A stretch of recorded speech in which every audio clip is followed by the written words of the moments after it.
In this week's Blizz Pro Weekly, we get more details about WoW's 10-year anniversary, Diablo hotfixes for patch 2.1, Heroes of the Storm celebrates Chen Week, and what is happening to starting Buzzard and Leroy Jenkins in Hearthstone.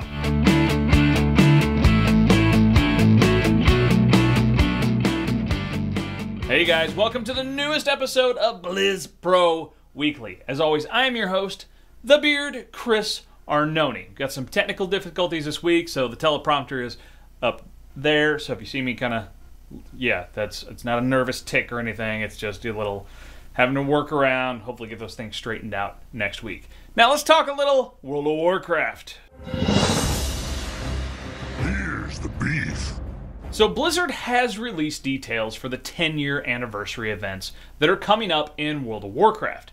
Now, we had learned before what the events would be, but we didn't have a timetable as of yet. Now we do. Starting November 21st and lasting through January 6th, you will be able to participate in these events. So just by logging into your account during that time, you will receive the free Molten Corgi pet, of course, which JR is just squeetastic and over the moon for, because it's a new pet. Now, for those who remember the good old days of Molten Core, it's being released as a 40-player dungeon in Raid Finder for level 100 players. Now, defeating Ragnaros at the end will guarantee players the Core Hound mount and a Raid Finder quality item. Now, for those who enjoy PvP, the South Shore versus Terran Mill battles will be back in a team deathmatch style battleground. Now, a team win will gain you a new title of either Terran Mill Terror for Alliance or South Shore Slayer for the Horde. Now, a previously unannounced feature has found its way into the beta, and some clever players, have stumbled upon it. The barbershop, of course, is traditionally used to change your hair color and hairstyle, but now, in the beta, it has the option to also change your face. Now, this feature might be making its way in to appease those players that may be a bit disgruntled by the upcoming character models and how that's going to sort of change their faces automatically. Now, when asked on Twitter if this feature was going to make it into the live realms, community manager Rigarius tweeted back, "Yes, we're working on writing up the details to explain it in more detail." Sick. That was my own tweet. I would never have used detail twice. But that's what they said. So yes, that will come. So if you're unhappy with how your face looks with the new character models, you will have an opportunity to change that. Now, patch 6.0.2 has entered the public test realm. Now, the testing phase is not related to Warlords of Draenor beta content, but we'll mostly be testing new system changes such as the new raid structure, the stat squish, and the pre-expansion event at the foot of Azeroth's Dark Portal. Additionally, things are getting phased out in the expansion that will also be disappearing in the PTR. So things like the Mists of Pandaria challenge modes and the Ahead of the Curve achievement mounts. Now, we do not expect patch 6.0.2 to make it to the live realms until early to mid-October, roughly a month before Warlords is released. That's kind of their normal schedule with these things. All right, how about we talk a little Diablo? Stay a while and listen. So it appears that Blizzard has listened to the community in regards to the many layers of RNG when trying to farm the Hellfire Amulet. By deploying a hotfix now, they have buffed the drop rate of organs in Infernal Machine on all Torment levels that gets up to 100% on Torment 6. Now, of course, this is right after JR just finished trying to do a bunch of these and try to farm them. Of course, that's how it always happens. Now, there's a much needed change as there's just too much RNG that comes into play otherwise. Now, no specific numbers are given on what those drop rate changes are from Torments 1 through 5. And goodness knows that if you can actually make it to Torment level 6, by God, you deserve a 100%, you're going to get it every time. Because, wow, I think we got like one person on the Blizz Pro team that can actually run Torment 6. It's crazy, crazy hard. So if you haven't already, it seems like the best time right now to work toward a decent Hellfire Amulet.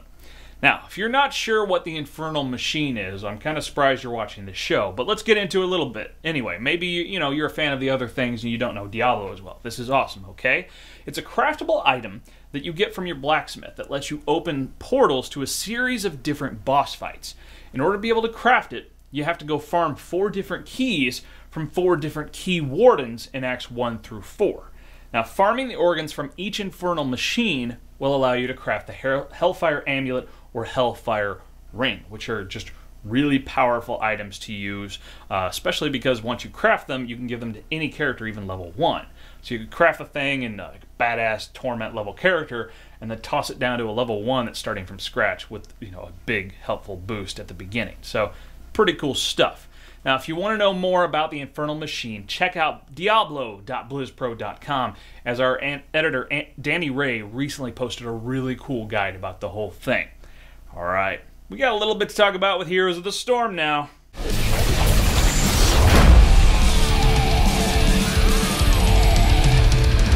So there were some major updates made to the technical alpha in Heroes of the Storm with the most recent patch, including the introduction of Chen Stormstout as the newest hero and significant overhauls to the Haunted Mines map.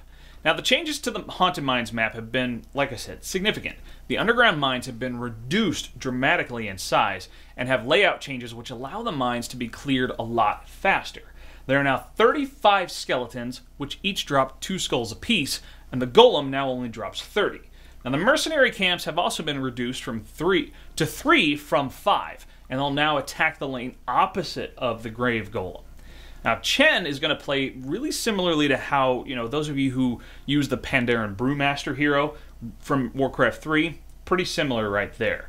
Now, the 64-bit client is still being deployed, but streaming downloader functionality, UI updates, and balance tweaks to many heroes were included in the significant list of changes.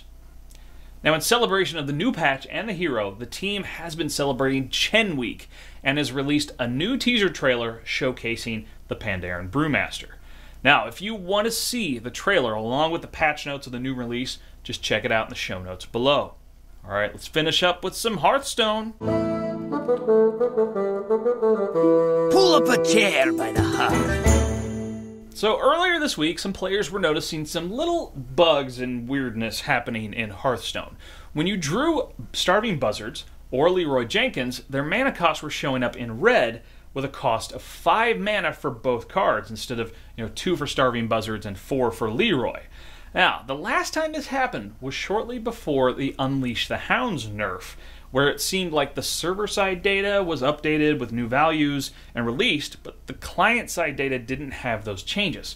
Basically, the nerf was released into the wild before it was intended.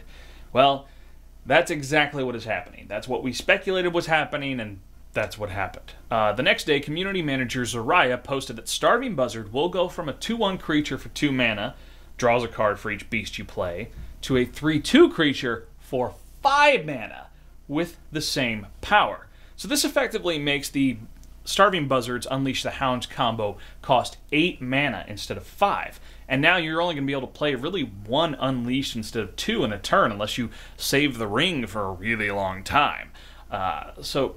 Sure, the creature has more durability, barely, but this is a pretty epic nerf. Hunters are definitely going to take a huge hit from this.